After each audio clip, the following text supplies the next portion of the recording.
అన్నింటికి కూడాను కేరళ దేశము మొట్టమొదటి ప్రధానమైనటువంటిది. So Kerala stands first in every respect.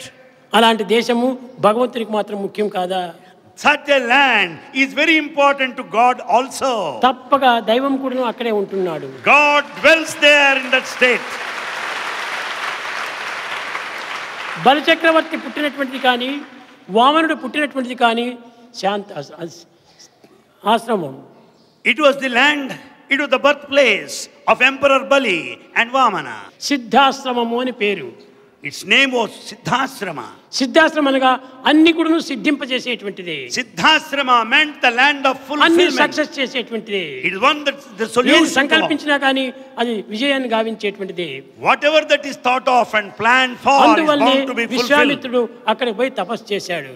So Vishwamitra did penance there. ఆ విశ్వామిత్రుడు యొక్క తపస్సు చేసి Because his penance, సిద్ధాశ్రమం అనేటువంటి దానికి శాశ్వతమైనటువంటి కీర్తిని తెప్పించాడు. and he brought a very good name to Siddhasrama, the land of fulfillment. కనుక అట్టి సిద్ధాశ్రమము సర్వసిద్ధులకు కూడా మూల కారణమే. And it is responsible for all the kinds of divine powers.